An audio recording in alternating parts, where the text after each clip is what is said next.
Shabbat Shalom, queridos hermanos. Muy buenas tardes. Gracias por estar aquí con nosotros.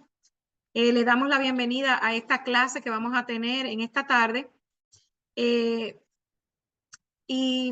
la clase corresponde a la Parashá Pinhas que estamos estudiando en esta semana. Y el nombre de esta enseñanza es Nuestra herencia y heredad de acuerdo a la Escritura. Cuando estaba estudiando esta porción de esta parashá, el Eterno puso en mi corazón investigar un poco sobre qué es la herencia y qué es heredad. Y si los dos términos eran sinónimo uno de otro o si esto significaba algo un poco más profundo. Entonces, en esta parashá estudiamos dos temas interesantes que dan origen al estudio que estamos haciendo hoy y que tiene que ver con la distribución de la tierra prometida entre las tribus y el caso de las hijas de Zelofehad, que lo pudimos estudiar durante toda esta semana. ¿Por qué es tan importante la repartición de las tierras y la herencia? Para poder comprenderlo, tenemos que ver primero la definición de estas dos palabras, herencia y heredad. Y aquí quiero que por favor comiencen a prestar mucha atención. Yo les decía a los hermanos, a medida que iban entrando, que vamos a tener una hora de estudio, pero les pido que por favor esperen hasta el final, porque de verdad vale la pena. La palabra herencia, según el diccionario Webster y el diccionario de la Real Academia Española, es algo que se recibe desde lo pasado, como una tradición, un derecho de nacimiento o los rasgos que heredamos. Es también el acto de heredar algo, como la adquisición de bienes materiales, de un inmueble, herencia que es conforme a las leyes, ¿verdad?, de un estado, y que esta herencia viene a través de un testamento.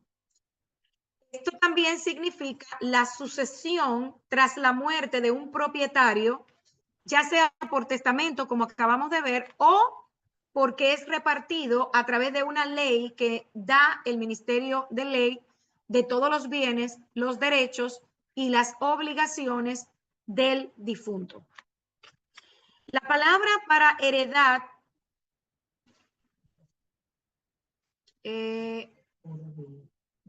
me dice la hermana Dari que no se escucha. ¿Alguien puede abrir el micrófono? Yo lo escucho muy bien. Ok, muchísimas gracias. Ok, gracias. Dari, si usted puede, por favor, salga y vuelva y entre, por favor. Que puede ser algo con su micrófono. Revise el audio.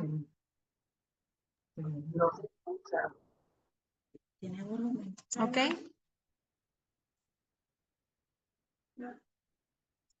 ¿Me escuchan mejor ahora? Sí se escucha, amada. Parece que la hermana tiene que poner el volumen, tiene que subir el volumen para que pueda escuchar. Ok, bueno, muchísimas gracias a todos. Entonces vamos a continuar con el estudio. Gracias, hermana Dari. Si necesita salir, salga con confianza y vuelva a entrar. ¿Está bien?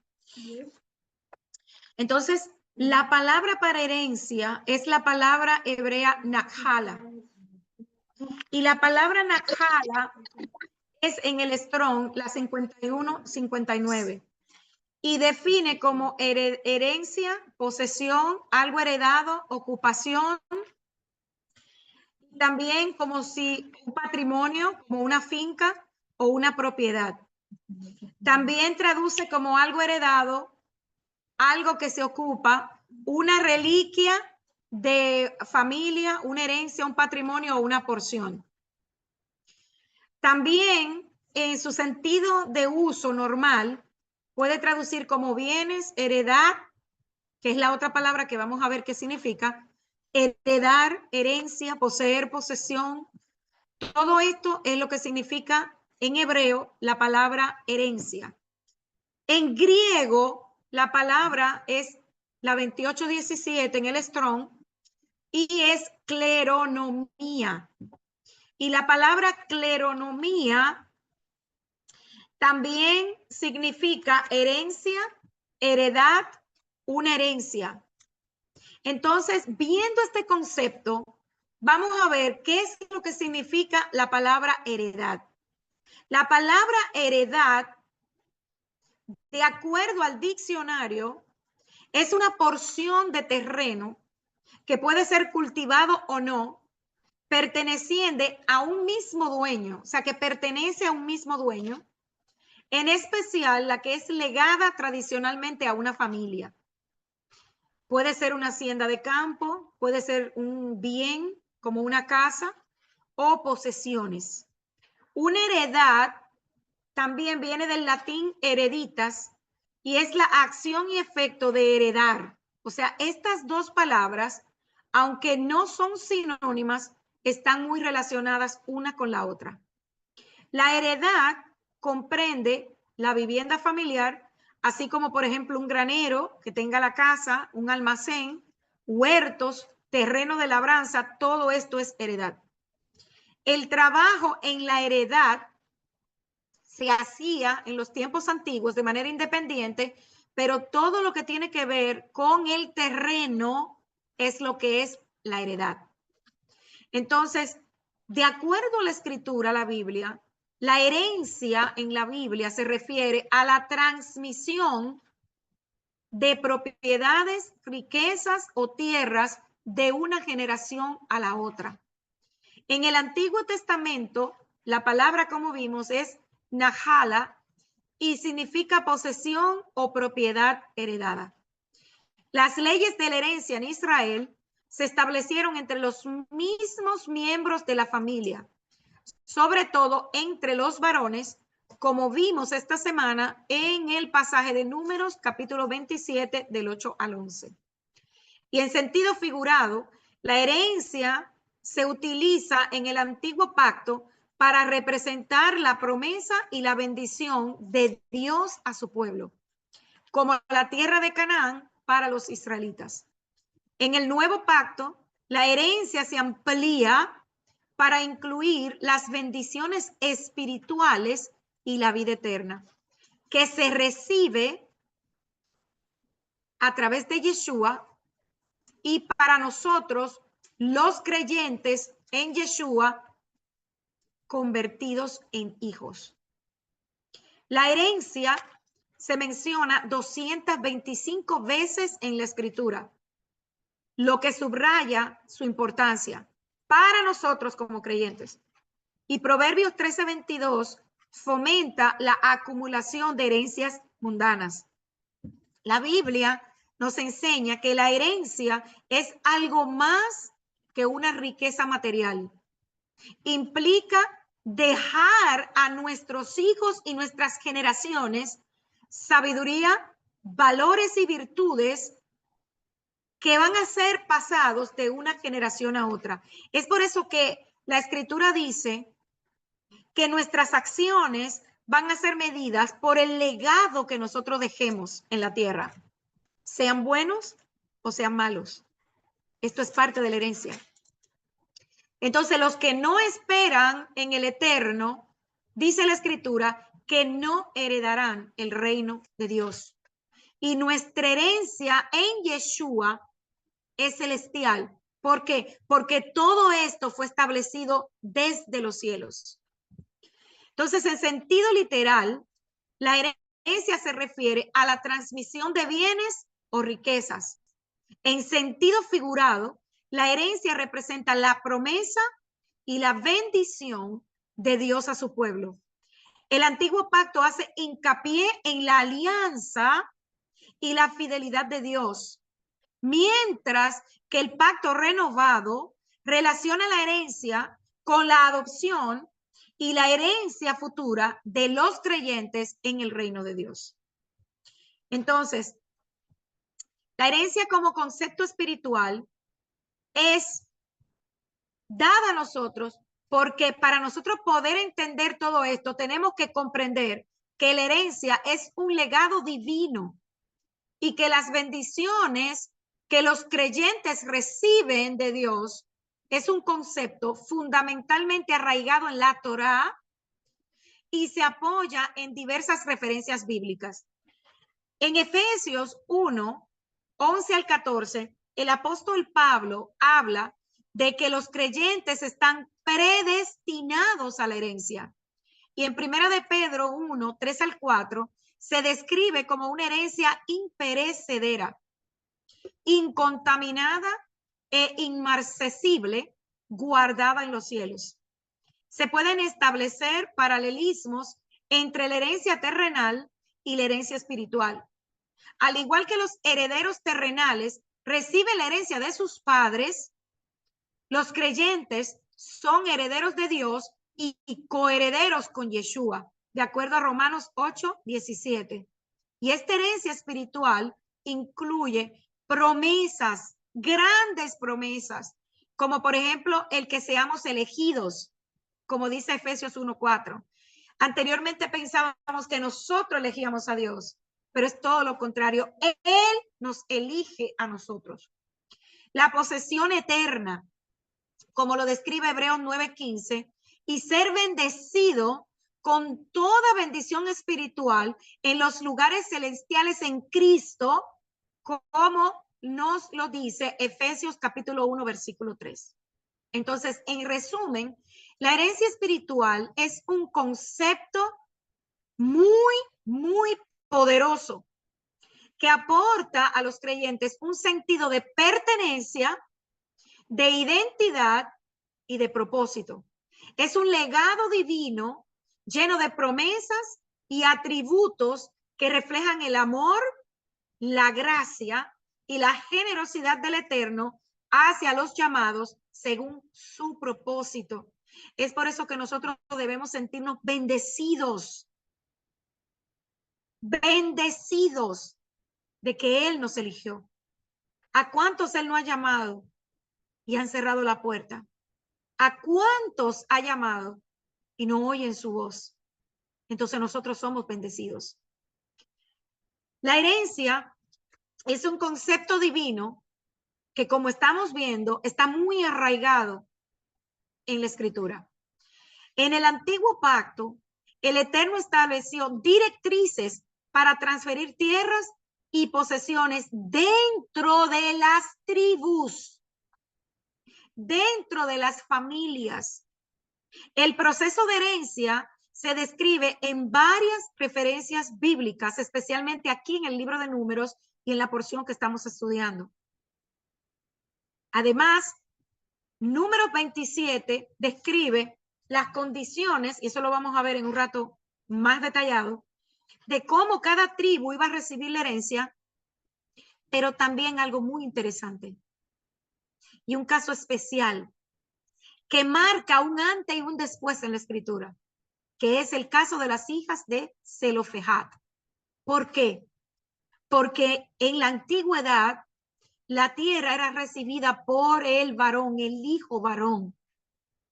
Y el primogénito recibía doble porción de la tierra, porque el hijo primogénito tenía mayor responsabilidad que los demás hermanos y este recibía una doble porción de la tierra, porque tenía también la responsabilidad de cuidar a su madre, al padre si quedaba vivo y a sus hermanos. Entonces, en el libro de Lucas y en el libro de Josué, también se hacen referencia a la herencia como una posesión terrenal, destacando la importancia de transmitir las posesiones de generación en generación. Y esta posesión terrenal es un recordatorio tangible de la fidelidad y la provisión del Eterno para su pueblo. Al igual que una familia hereda tierras y posesiones, los creyentes heredamos las promesas y las bendiciones de Dios a través de la fe en Yeshua. En resumen, el concepto de herencia como posesión terrenal es que vale la pena que nosotros profundicemos, y es lo que vamos a hacer hoy. La Biblia hace referencia a que la herencia no se refiere solo a posesiones terrenales, sino también a nuestro legado espiritual. Dios es nuestra herencia definitiva. Es por eso que cuando Él separa la tribu de Leví, Él le dice, yo soy tu herencia, yo soy tu porción. Tú vas a ser mío, tú me vas a servir, tú vas a ser apartado para mí, porque Él es nuestra herencia. Con las leyes en el antiguo pacto se describe cómo debían transmitirse las propiedades y las posesiones dentro de las familias. ¿Por qué? Porque si yo era de una tribu, siendo mujer, yo me podía casar con cualquiera, pero dentro de mi tribu. ¿Por qué? Porque inmediatamente yo me casaba, esa tierra se iba a tener que mover hacia otra tribu. Y el Eterno no permitía eso. Cada uno de nosotros tenemos nuestra tierra, nuestra propia heredad. Y vamos a ver más adelante también un punto importante del por qué el Eterno puso esta condición en el caso de las hijas de Zelofejad. Entonces, en las páginas de la Escritura, el concepto de herencia no se limita únicamente, y por favor recordemos esto, a transmisión de bienes materiales. La Escritura está hablando de algo mucho más grande, mucho más poderoso, mucho más valioso. Está hablando de nuestra herencia espiritual y el concepto de herencia eterna a través de Yeshua. Es una verdad maravillosa que cada uno de nosotros como creyentes debemos entender y comprender. Como heredero de Dios, los creyentes recibimos la promesa de heredar la vida eterna a través de la obra consumada de Yeshua en la cruz.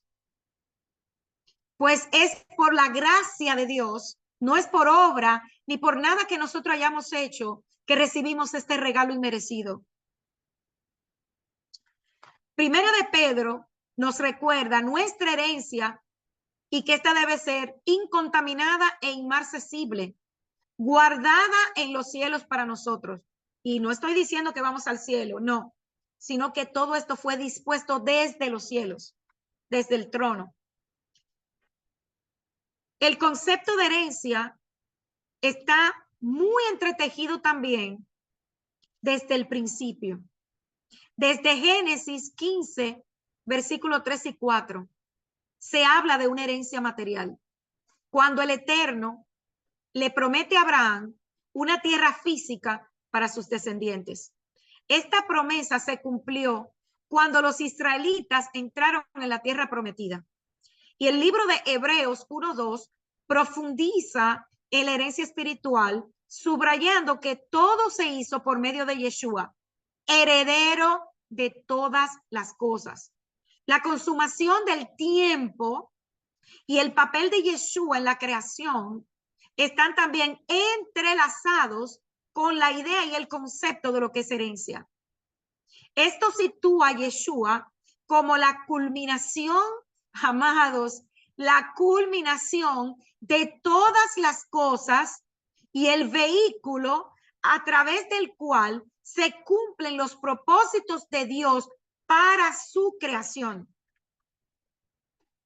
Y en estos pasajes se habla de derechos de nacimiento y de herederos, destacando la importancia de la herencia a medida que se desarrolla el plan divino del Eterno. ¿Por qué de derechos de nacimiento y de herederos, hermanos? Porque en Abraham se le profetizó que habrían hijos naturales y hijos adoptados. Hijos que aunque fueran de adopción, tendrían los mismos derechos que los hijos naturales. En resumen, el concepto de herencia en la Escritura abarca tanto aspectos materiales como espirituales, con Yeshua como heredero, como unigénito de la creación y de todas las cosas, marcando la finalización del tiempo y el cumplimiento del plan del Eterno para su creación. Entonces, la herencia como mencioné anteriormente, es un concepto muy arraigado en la Torá. No es nuevo, amados, pues se refiere a las promesas y las bendiciones transmitidas por Dios a su pueblo. La escritura está repleta de versículos que hablan de la idea de herencia, abarcando bendiciones materiales y espirituales. Comprender la perspectiva bíblica de la herencia es crucial para nosotros como creyentes que buscamos comprender su identidad, el propósito que tenemos y nuestro destino. Tenemos que sumergirnos en la escritura para poder extraer el significado y las implicaciones de la herencia dentro de nuestra fe. Mateo 5:5 dice, bienaventurados los mansos o felices los mansos, porque ellos heredarán la tierra. Y en este versículo, cuando Yeshua dijo, bienaventurados, o en otras versiones, felices los mansos, porque ellos heredarán la tierra, no estaba hablando de una tierra física únicamente. Él estaba hablando de una herencia espiritual. Los mansos son humildes, son amables, son pacientes, no actúan con orgullo ni con arrogancia. Y en el contexto de este versículo, heredar la tierra significa que los que tienen mansedumbre, que lo que hacen de su fruto ser o tener mansedumbre, experimentan el reino del Eterno y todas sus bendiciones. Del mismo modo, en Mateo 6, 20 al 21, Yeshua nos enseña a guardar los tesoros en el cielo, donde ni la polilla ni el óxido pueden destruirlos. Nuestra relación eterna con Dios es mucho más valiosa que las posesiones físicas. Cuando vivimos según los principios de Dios, reforzamos nuestra conexión espiritual con Él y almacenamos tesoros en el cielo que durarán toda la eternidad. Esto subraya la importancia de dar prioridad a nuestro crecimiento espiritual y a nuestra relación con Dios sobre las riquezas o las cosas o las posesiones materiales. En esencia, Yeshua nos anima a centrarnos en nuestro bienestar espiritual y en la vida eterna con Dios, más que en las posesiones terrenales, ya que estas son temporales. Nosotros estamos aquí de paso, viviendo con humildad y dando prioridad a nuestra relación con Dios. Es la única manera que nos vamos a asegurar una herencia eterna que supera cualquier riqueza física y que es una herencia que el Eterno tiene para nosotros y que es eterna. Y en la Escritura, el concepto de herencia espiritual en Yeshua es un principio poderoso y fortalecedor que cada uno de nosotros como creyentes debe tener en gran estima. Esta herencia arraigada de la obra redentora de Yeshua tiene un gran significado en la vida de nosotros como creyentes, pues nos ofrece un legado rico que abarca bendiciones, promesas, autoridad, destino eterno y que solamente recibimos mediante nuestra unión en y con Yeshua. Que podamos ser encontrados en él. Es una verdad poderosa que configura la identidad y el propósito de cada uno de nosotros como creyentes. Y esto nos va a permitir caminar en la plenitud del amor y la provisión de Dios. Entonces, vamos ahora a profundizar como creyentes en el hermoso concepto de ser coherederos con Yeshua. Esto significa que como creyentes somos coherederos con él, con nuestro Mesías, y participamos de su gloriosa herencia. Nuestra herencia se obtiene mediante la fe en Yeshua y nuestra adopción como hijos de Dios.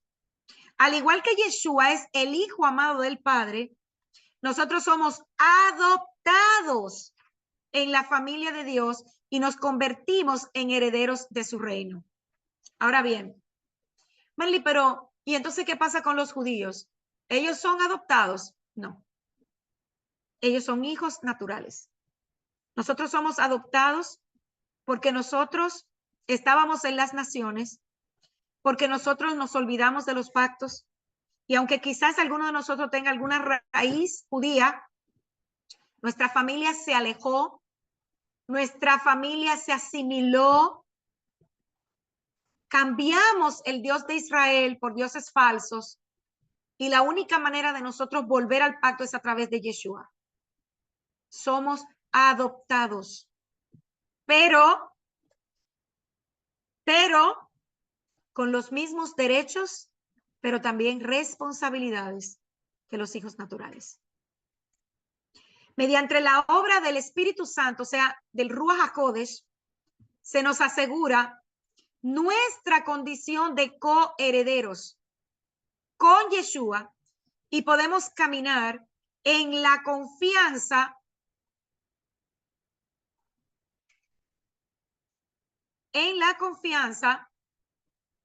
de que sus promesas van a ser recibidas. Y sí, como está escribiendo el pastor Luis, también hay adoptados entre Efraín y Manasés. Ese es un ejemplo claro de lo que es la adopción en la escritura. Muchísimas gracias, pastor. Entonces, ¿por qué es tan importante el Ruach HaKodesh en todo esto de la herencia y la heredad? Hermanos, miren, Efesios 1, del 13 al 14, dice que el Ruach HaKodesh son las arras de nuestra herencia. En él también ustedes, habiendo oído la palabra de verdad, el evangelio de vuestra salvación, y habiendo creído en él, fuiste sellado con el Espíritu Santo de la promesa, que es las arras de nuestra herencia hasta la redención de la posesión adquirida para la alabanza de su gloria. Ahora, yo pregunto, ¿qué es eso de arras? El Espíritu Santo es las arras de nuestra herencia. ¿Qué es arra? La palabra griega traducida para arras en este versículo 14 también quiere decir, hermanos, esto es hermoso, por favor presten atención, que el Espíritu Santo, o sea, el Ruach HaKodesh, es un anticipo, es una garantía, es una muestra que garantiza el pago completo. Un pago, él es en este momento un pago parcial, un adelanto que el Eterno nos está dando. El Espíritu Santo es un sello sobre nosotros. Y debido a que el Eterno es nuestra herencia, el Espíritu Santo, o sea, el Ruach HaKodesh, es las arras, o sea, la garantía de esta herencia que nos es dado a nosotros. El Eterno nos da su Espíritu no solo como garantía de nuestra herencia, Él está asegurando nuestra heredad. Y nos está dando un anticipo, ay Dios, de lo que heredaremos con Él. En los tiempos antiguos, la palabra griega que se traduce como arras, se usaba en la compra de tierras. El vendedor daba al comprador una porción del suelo como muestra. Por lo tanto, según el griego antiguo, las arras también son una muestra. El Espíritu Santo o el Ruach HaKodesh es la muestra de lo que vamos a heredar de Dios en plenitud. Y esta palabra griega que se traduce arras equivale a lo que hoy llamamos un pago inicial, el cual denota buena fe y es garantía de los pagos subsiguientes.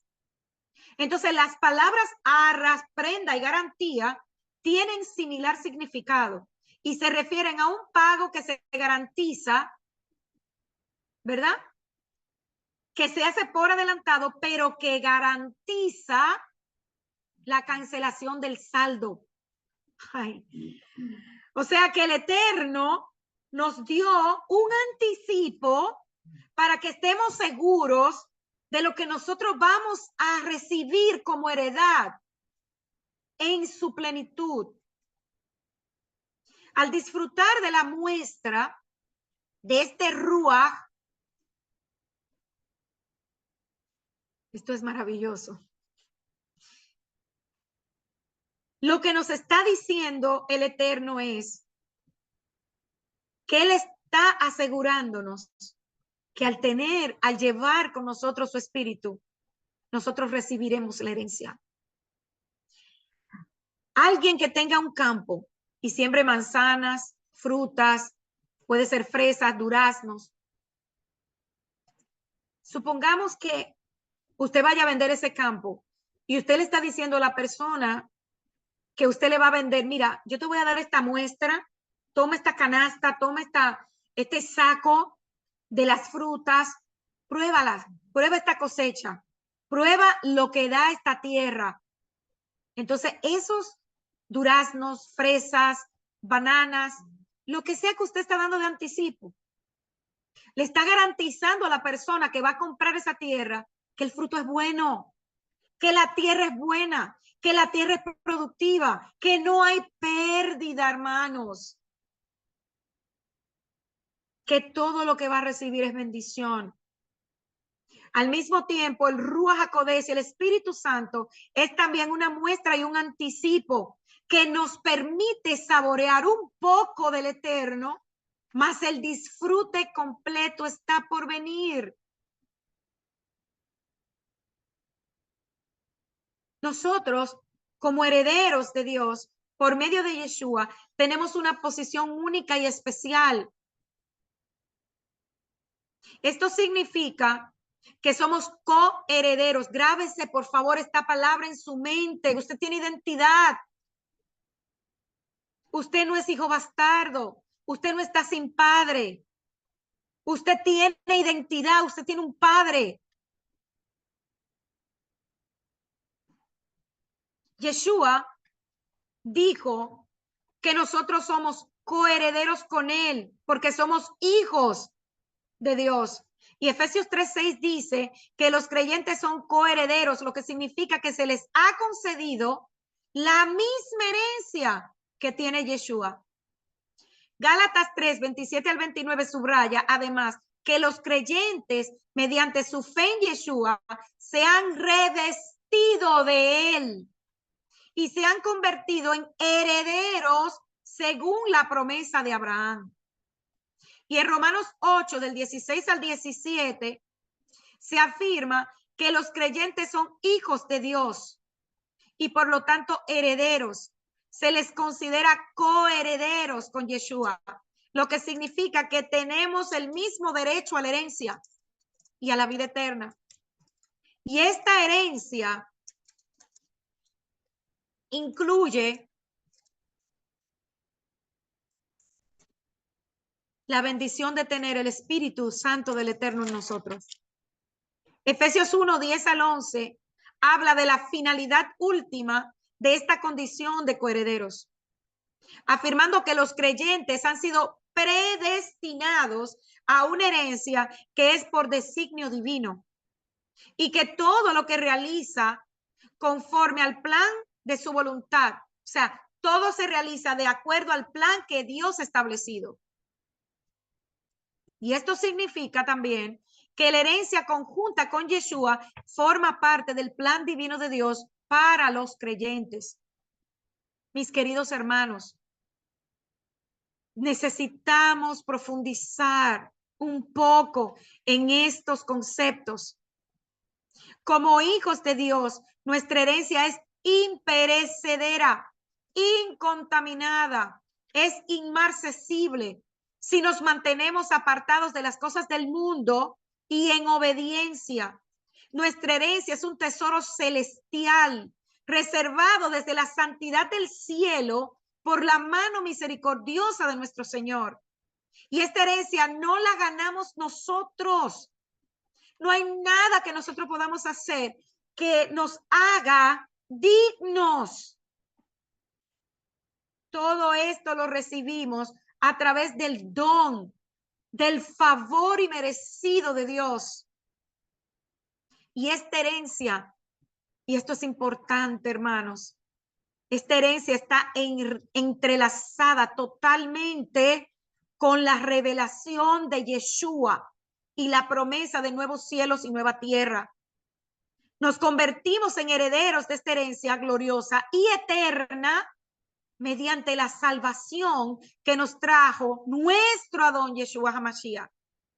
A medida que se desarrolla en nosotros la revelación de quién es Yeshua, también lo hace nuestra comprensión y apreciación de la herencia que nos espera cuando estemos con Yeshua en el reino milenario aquí en la tierra.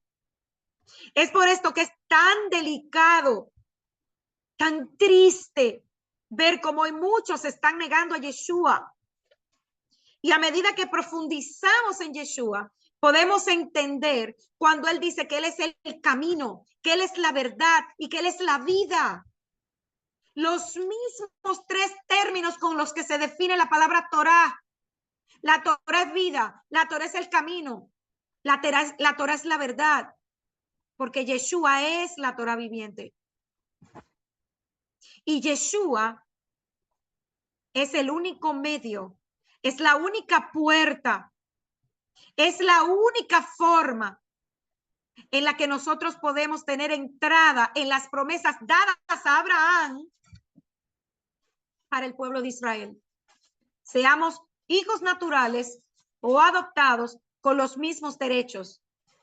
Recordemos, los mismos derechos que los hijos naturales, pero también estos derechos trae consigo las mismas responsabilidades de vivir la Torá, de guardar su Shabbat, de guardar las fiestas, de guardar los estatutos y decretos dados por el Eterno desde la antigüedad. Del mismo modo que una joya preciosa se guarda cuidadosamente en una cámara muy bien resguardada, nuestra herencia está salvaguardada por el poder de Dios para el momento señalado de la revelación. Y esta revelación solamente nos llega a través del Espíritu de Dios y de Yeshua. En Yeshua tenemos una herencia divina que no tiene medida. Como herederos de Dios y coherederos con Yeshua, hemos recibido la adopción como hijos, lo que nos da derecho a todas las bendiciones espirituales en los lugares celestiales. En Yeshua, todos los creyentes, independientemente de su etnia, de su condición social, de su sexo, son uno y tienen derecho a esta gloriosa herencia. Yeshua dijo en Gálatas 3:28 que ya no había judío, ni griego, ni esclavo, ni libre, ni varón, ni mujer, porque todos vosotros sois uno en Cristo Jesús. Al igual que una familia comparte sus riquezas y los privilegios, los creyentes compartimos las riquezas y las bendiciones espirituales que se derivan de formar parte de esa herencia. Y esta herencia se habla en la Escritura, como en Romanos 8, 16 al 17, Efesios capítulo 1, Gálatas capítulo 4. En esta herencia divina se nos concede la esperanza de vida eterna y la riqueza de la gracia, la misericordia y el amor de Dios. Como partícipes de esta herencia, estamos llamados a vivir en unidad, en amor, honrándonos y valorándonos unos a otros como coherederos con Yeshua. ¿Cómo se relaciona la herencia en la Biblia con el concepto de vida eterna. En la Escritura, la herencia está estrechamente relacionada con la vida eterna. La vida eterna es un don inestimable e imperecedero que no puede revocarse y que se obtiene viviendo una vida de obediencia que agrade a Dios. Se promete que los que tienen fe en Yeshua, como dice la Escritura, no como dice el hombre, y se guardan, en el cielo hay promesas establecidas para todos los que en él creen. Y la Biblia garantiza la herencia con la vida eterna para los que reconocen a Yeshua como Mesías. ¿Pueden los no creyentes heredar el reino de Dios? Los no creyentes no pueden heredar el reino de Dios, según 1 Corintios 6:10. La elegibilidad para la salvación se basa en la fe en Yeshua, y la herencia incluye la vida eterna y las bendiciones de Dios. Es por esto que aquel que niega a Yeshua ya no tiene otra puerta, otro camino para regresar al pacto, sino es a través del arrepentimiento, un verdadero teshuvá, y reconocer que Yeshua es el Mesías. En Números 26, Dios ordena a Moshe y al sacerdote Eleazar que hagan un censo de los hombres de cierta edad aptos para la guerra. Era importante que viéramos todos estos conceptos para que entonces entremos en lo que dice la parashá, y entonces ahora nosotros vamos a poder entender cuál es nuestra herencia y nuestra heredad. Ese censo tenía que ser hecho de los hombres de cierta edad en adelante que estaban aptos para la batalla. Tribu por tribu, familia por familia, se nombraban los antepasados y se numeraban las tropas. Y este censo también tenía como objetivo la distribución de la tierra prometida, y es aquí donde encontramos el relato de las hijas de Zelofehad por primera vez mencionadas en la Escritura, y las que llevan su caso delante de Moisés, Eleazar y los príncipes de cada tribu, ya que su padre murió sin hijos, sin varón, y ellas apelan para que se les entregue la herencia y el nombre de su padre no desaparezca. El desenlace de la historia ya lo conocemos. El Eterno, que es un Dios justo, concedió la herencia a las hijas de Zelofehad con la condición de que ellas no se casaran fuera de la tribu, para que la herencia no se fuera a otra tribu. Y esto nos da el entendimiento del por qué nosotros como creyentes no podemos unirnos a hombre o mujer en yugo desigual, ya que al hacerlo perdemos nuestra herencia espiritual. La frase yugo desigual viene de 2 Corintios 6:14, que dice: no se unan a yugo desigual con los incrédulos, porque ¿qué compañerismo tiene la justicia con la injusticia? ¿Y qué comunión la luz con las tinieblas? Un yugo es una barra de madera que une dos bueyes, el uno al otro y el otro al otro lado, y la carga la tiran entre los dos. Un equipo en yugo desigual tiene un buey más fuerte y uno débil, o uno más alto y uno más corto.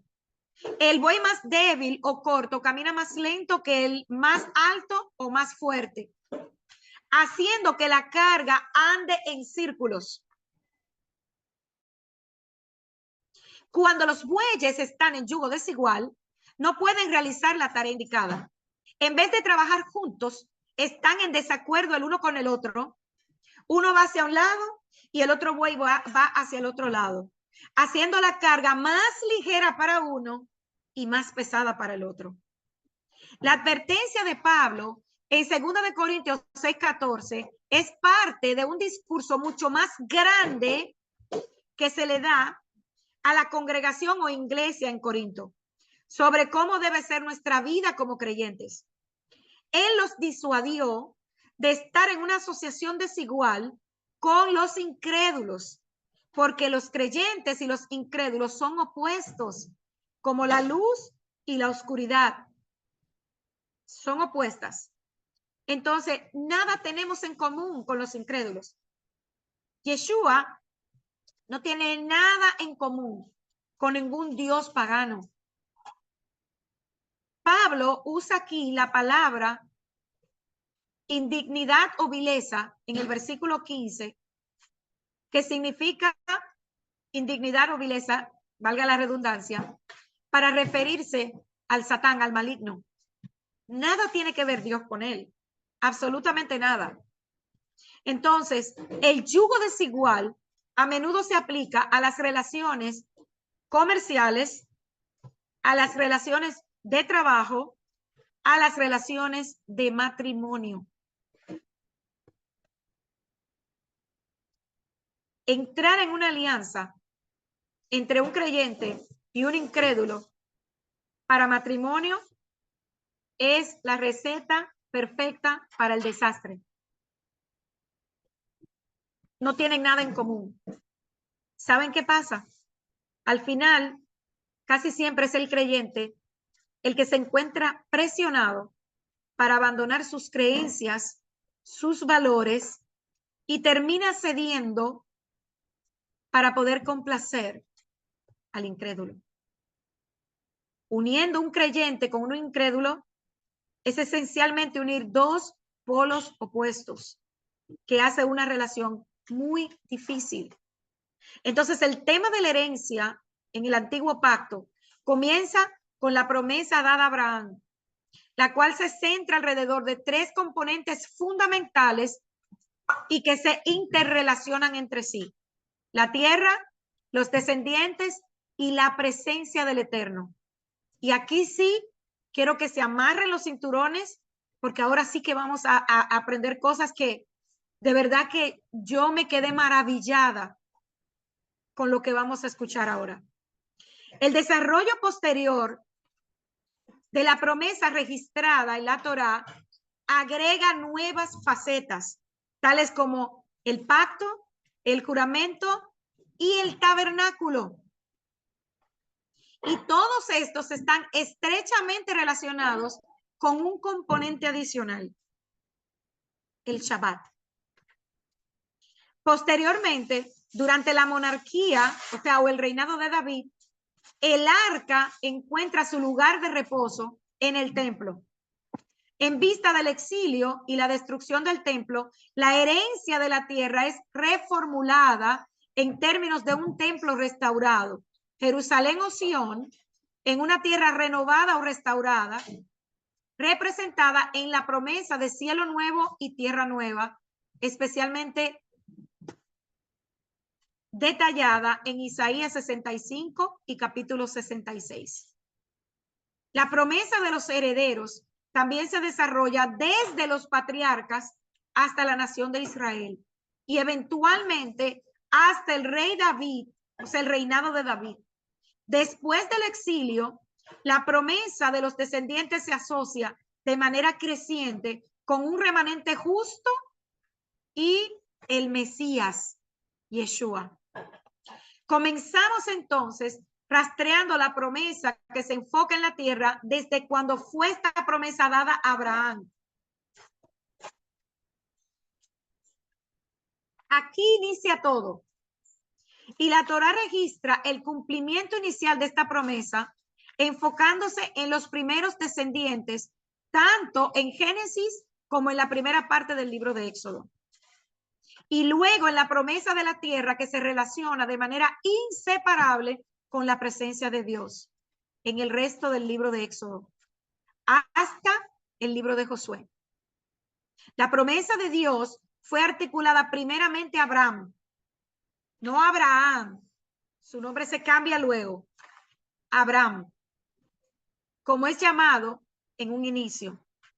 La promesa es luego reafirmada en los capítulos 13, 15, 17 y 22 del libro de Génesis. El contexto de Génesis 2 es importante. Las bendiciones prometidas a Abraham están directamente relacionadas con los eventos registrados en Génesis 1 al 11. Y el punto moral más bajo de la historia está en Babel. Cuando empieza a revertirse la promesa de un nuevo comienzo que se le da a Abraham. Babel representa todo lo totalmente opuesto a las intenciones de Dios para la humanidad. Y en lugar de propagarse a lo largo de la creación y extender el gobierno de Dios, la humanidad se congrega intentando hacerse un nombre para sí misma y construir una torre que llegaría a Dios.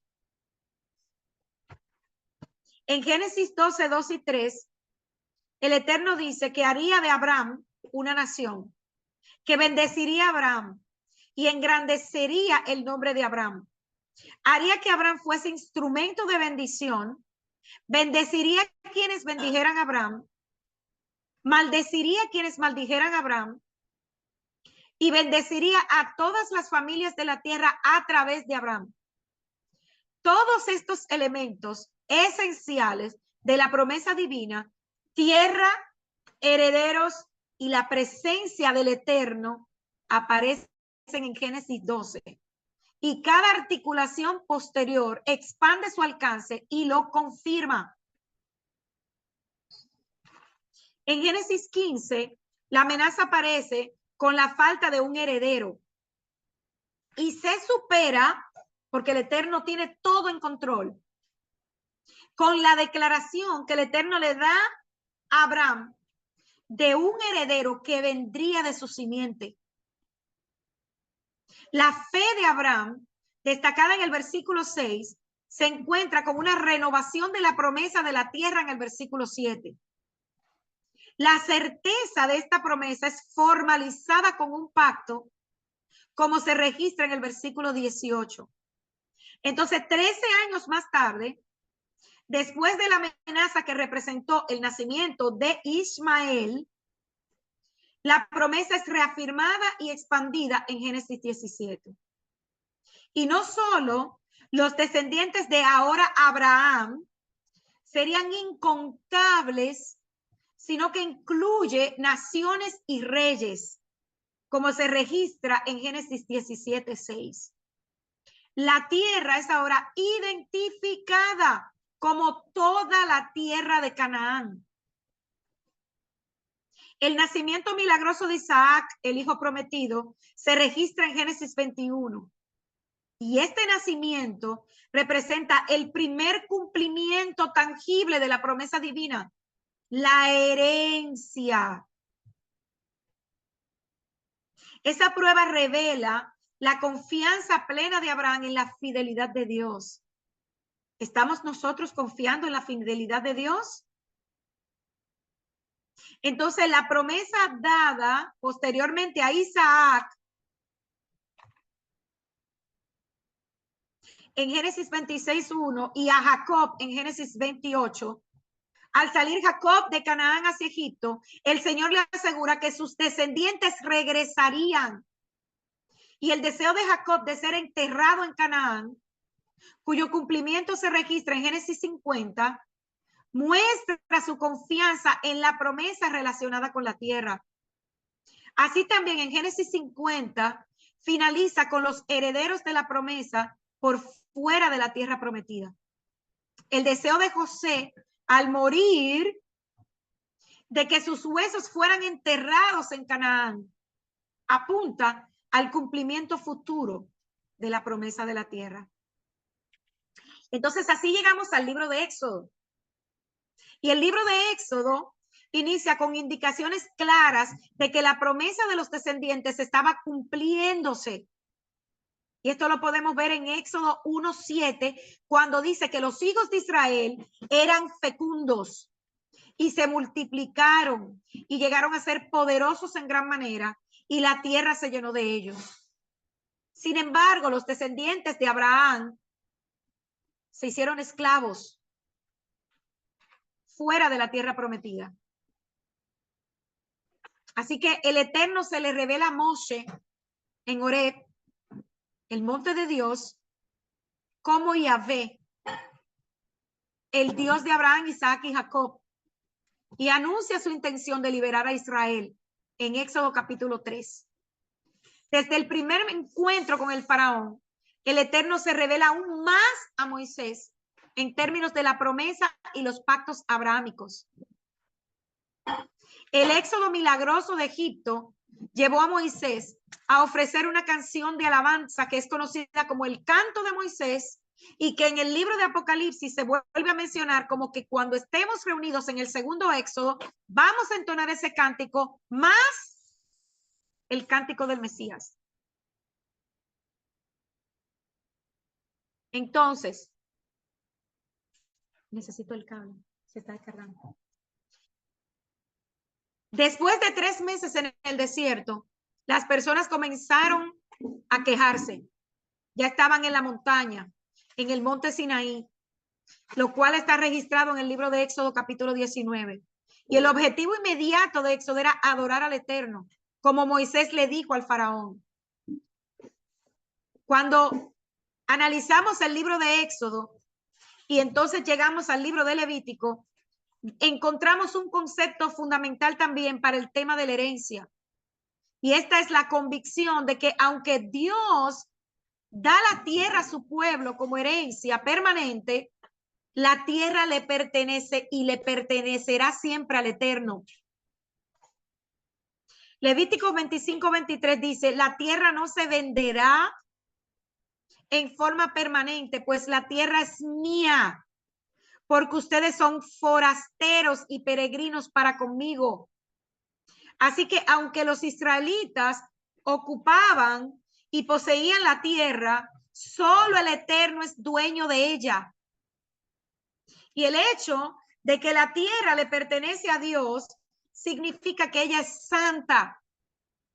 Y aquellos que ocupan la tierra en una relación de pacto con Dios también son santos. Aquí entra el concepto del año Shemitah y de jubileo, donde deudas eran perdonadas, esclavos liberados y la tierra regresaba a su dueño. Y en el libro de Números, que es el que estamos estudiando, se reanuda la narrativa del peregrinaje de Israel hacia la tierra. Ahora el pueblo se entiende como un ejército santo siguiendo a Dios. La partida desde el Sinaí confirma que el Eterno no es solo el Dios del Sinaí, sino de todo el mundo. Y Números está estructurado alrededor de estos 2 censos que vimos. Ambos deben entenderse en relación a la promesa de la tierra. El primer censo en Números capítulo 1 sugiere que la entrada a la tierra está muy cercana y ya tenía que comenzar a organizarse. El reporte de los espías confirma la bondad de la tierra prometida a pesar del mal reporte, como ya estudiamos. Y el fracaso del pueblo, registrado en Números 14, por no confiar que el Eterno los llevaría a la tierra buena que Él les había prometido, es tan estremecedor que no se puede dejar pasar por alto. Porque la tierra es finalmente del Eterno. Solo Él puede distribuirla y solo Él puede decir quién se establece aquí y quién no se establece aquí. El Señor le dice a Moshe, reparte la tierra entre estas tribus para que sea su heredad. Hazlo según el número de nombres registrados. A la tribu más numerosa le darás la heredad más grande y a la tribu de menos número le darás la heredad más pequeña. Y cada tribu recibirá su heredad en proporción al número de los censados. y la tierra se iba a repartir por sorteo, según el nombre de las tribus. Y el sorteo se haría entre todas las tribus, grandes y pequeñas. La tierra prometida se convierte en el punto central del libro de Deuteronomio, que vamos a estudiar más adelante. Y a diferencia de este libro que estamos estudiando ahora de Números, que se centra en las asignaciones tribales, la herencia, como vamos a ver en el libro de Deuteronomio, se refiere casi exclusivamente a la tierra ya como un todo. La bondad de la tierra se describe como imágenes edénicas donde se habla de valles y colinas donde podían pastorear, donde la tierra era de abundante agua y de abundante producción, de fuentes y manantiales que fluyen por valles y colinas, y una tierra de trigo, cebada, de viñas, higueras, granadas, una tierra de aceite de oliva y miel, una tierra donde comerás el pan sin escasez, donde nada te faltará, una tierra cuyas piedras son hierro y cuyos montes puedes sacar cobre. Se está hablando aquí de riqueza. Y dice que la riqueza iba a ser tal que cuando hayamos comido y hayamos bebido y nos hayamos saciado, bendeciríamos al Señor, nuestro Elohim, por la buena tierra que Él nos ha dado. Al igual que la descripción en Éxodo, que dice que allí fluye leche y miel. Entonces, la condición de primogenitura de Israel implicaba responsabilidades de pacto. La obediencia resultaría en bendición, mientras que la desobediencia traería maldición. Y en todos los audios les he instado a que repasen Deuteronomio capítulo 28. Por favor, tómense el tiempo, profundicen, para que vean cuáles son las bendiciones por la obediencia y la larga lista de maldiciones por la desobediencia. La Torá, fíjense todo lo que habla, estos 5 libros, de lo que es la herencia y la heredad nuestra. En el libro de Josué describe la entrada inicial a la tierra y la conquista. Y en muchas formas esto parece representar el cumplimiento de las promesas de Dios a Abraham, pero todavía aquí no está el cumplimiento total de las promesas. El registro en Josué enfatiza que el Eterno fue fiel a sus promesas y que Josué también fue fiel. De manera que el fracaso en ocupar la tierra recae enteramente en quién ustedes creen, en el pueblo. Quien se apartó de su responsabilidad de poseer sus asignaciones tribales. Para el tiempo, cuando se llega al libro de Jueces, las personas comienzan a perder la posesión de parte de la tierra asignada debido a su desobediencia. Aquí hacemos una pausa y vamos a hablar ahora de lo que incluye el pacto, el tabernáculo y el Shabbat. Hemos visto que la promesa abrahámica es confirmada con un pacto.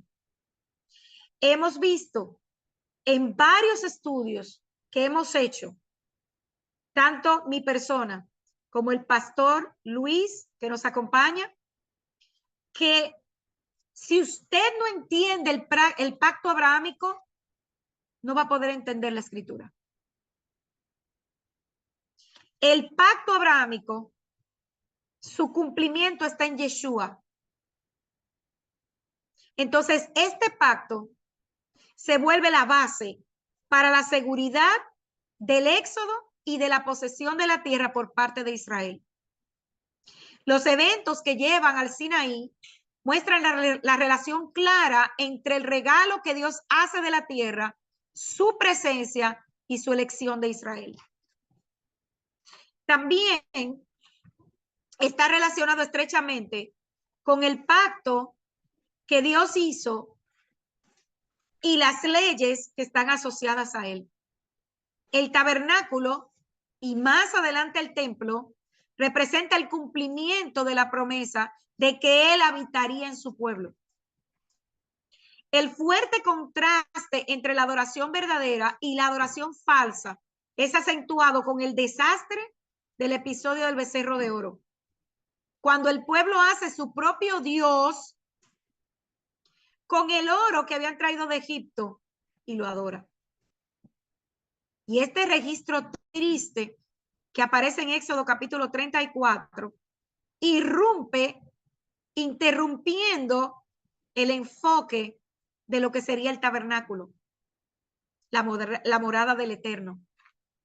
El tabernáculo era la expresión visible de la adoración de Israel a su Rey Santo, quien los gobernaba de manera redentora y los guiaba de manera victoriosa. El tabernáculo también trae a la memoria la experiencia de la presencia de Dios que Adán y Eva disfrutaban antes del pecado. Y un vínculo entre el tabernáculo y el Edén que cautiva poderosamente la atención es el reposo, el Shabbat, que resulta de la culminación de la creación y la terminación del tabernáculo. Mientras el pueblo peregrinaba a la tierra, el Shabbat, o sea, el reposo, estaba asociado con el tabernáculo. Podría también describirse como un macón, un lugar especial en donde entramos en la morada del Eterno.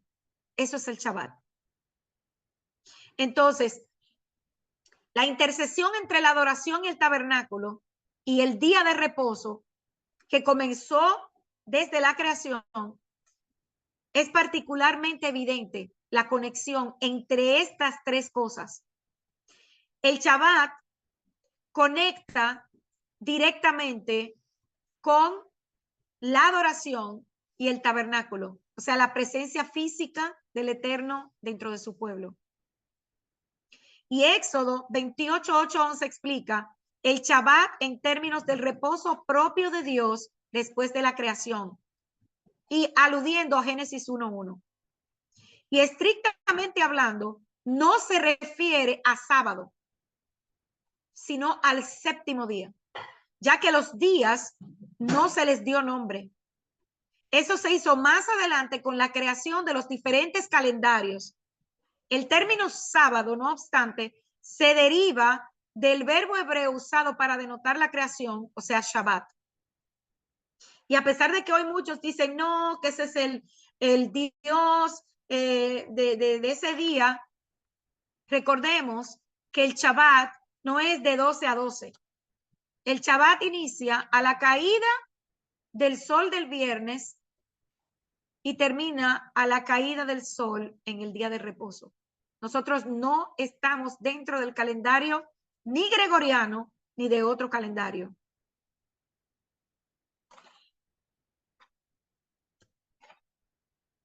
El hilo que conecta el pacto, el tabernáculo y el Shabbat es la tierra. Como hemos visto, la intención nunca fue que se entendiera la posesión de la tierra por parte de Israel separada del hecho de que la tierra es un regalo divino. Una de las facetas más importantes de este regalo es el reposo, el Shabbat. Y en Deuteronomio, esta conexión se cristaliza en la tierra y se asocia con la idea de la seguridad en relación con los enemigos. Fíjense, hermanos, cómo el Eterno ha unido todas las cosas para que nosotros podamos, a través de la obediencia y a veces sin entender, recibamos las bendiciones y la promesa que Él tiene para cada uno de nosotros. Entonces, vemos también cómo más adelante ya en el libro de Primera de Samuel hasta Segunda de Crónicas, la herencia se ve establecida con el reinado de David. la construcción del templo por parte de Salomón, la conquista de Jerusalén por parte de David y el traer él el arca nuevamente a su lugar de origen en Jerusalén. Esto también representa ese reposo que el pueblo de Israel tendría de sus enemigos. Y el escritor de Crónicas introduce su registro de la construcción del templo con dos discursos, o mejor dicho, oraciones, una por parte de David y la otra por parte de Salomón. Cuando Salomón dedica el templo, en su oración, que se registra en Primera de Reyes 8, 14 al 21, alude a la promesa divina que el Eterno le hizo a David. O sea, él le recuerda al Eterno su promesa. Y Deuteronomio registra la representación de la tierra como el lugar donde moraría el nombre del Eterno. Fíjense que si usted revisa esa oración, en ningún momento Salomón dice que el Eterno, la plenitud del Eterno, iba a morar en el templo, porque su plenitud no cabe allí. Él mismo lo dijo, los cielos de los cielos no te contienen. Pero sabía que su presencia sí iba a estar ahí. Este breve sondeo o revisión a todos estos libros y a lo que decía David y Salomón nos muestra que todos los temas que podemos ver a través de la escritura con relación a la herencia y a la heredad tienen que ver con la herencia abrahámica. Y vemos aquí, amados, cómo el plan del Eterno se rompe una y otra vez por la maldad, la rebelión, la idolatría del hombre. Primero en Edén, con Adán, en el diluvio, el pecado y la división del pueblo en la Torre de Babel, los años de esclavitud del pueblo de Israel en Egipto, las constantes quejas y rebeliones en el desierto, y una vez el pueblo unificado, el pecado de Salomón y la división de su pueblo, y luego la constante idolatría de Israel y Judá hasta nuestros días. ¿Cree usted que el plan del Eterno se frustró y ya no hay más, no hay nada más que podamos hacer? No, hermanos. El libro de los Salmos habla de la herencia.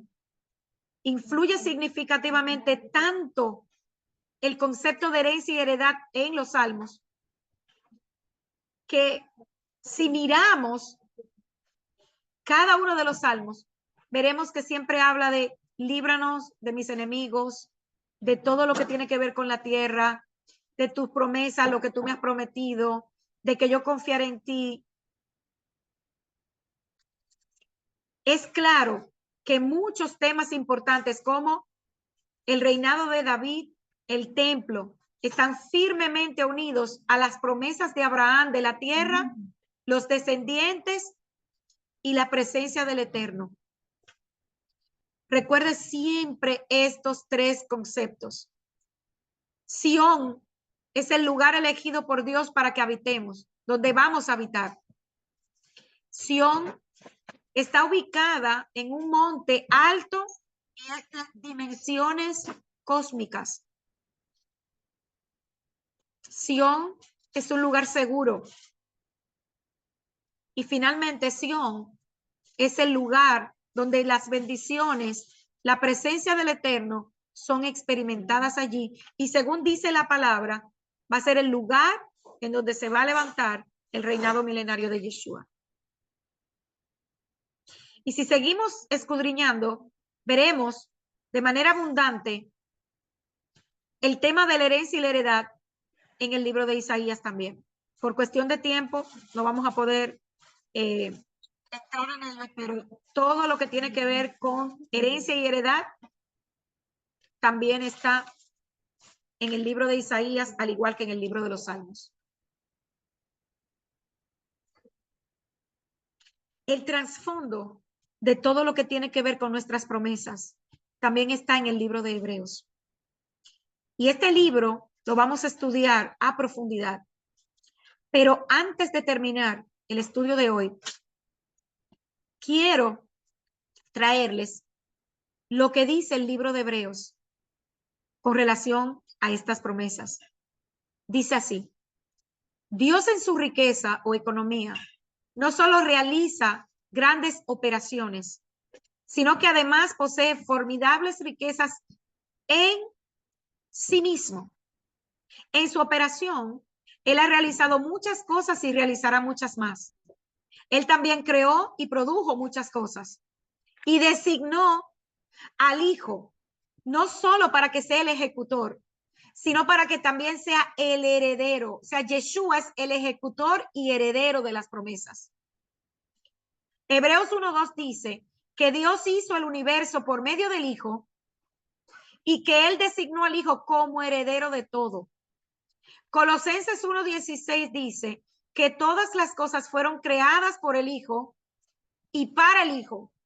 Y Juan 13:3 nos dice que el Padre le dio todas las cosas al Hijo. Por consiguiente, el Hijo es Señor de todos. Y esto para que tuviéramos un familiar, un hermano, que nos rescatara e hiciera redención por nosotros. En primer lugar, el Hijo fue designado por Dios, el Padre. Luego el Padre lo ungió con el Espíritu y finalmente después de que fue designado Hijo de Dios, al ser engendrado en su resurrección como primogénito de Dios, Él fue oficialmente hecho Señor de todos en su ascensión a los cielos. Y Él no solo fue designado y ungido por Dios, sino que en su exaltación fue investido para ser Señor y Mashiach, a fin de administrar las operaciones. ¿Y qué es lo que es operaciones? La acción, la ejecución, la realización, la actuación, el trabajo, el procedimiento, el ejercicio y la maniobra de Dios. Y también fue designado para ser el heredero legítimo que heredará todas las cosas obtenidas de las riquezas de Dios, como Isaac heredó todas las cosas de su padre Abraham. ¿Qué hemos de heredar nosotros? Hebreos 2 dice que nosotros, los coherederos de Yeshua, heredaremos la tierra. Por supuesto, heredaremos mucho más que la tierra, pero heredar la tierra durante el milenio será solamente un premio particular, muy semejante al premio que se le otorga a un estudiante que ha obtenido excelentes calificaciones. Ciertamente, nosotros heredaremos mucho más que esto. De hecho, en 1 Corintios 3:22 se nos dice que todo es nuestro. Shabbat shalom, queridos hermanos. Hasta aquí el estudio del día de hoy. Voy a parar la grabación. Espero que haya sido de mucha bendición para todos ustedes y que tengan un hermoso resto de Shabbat.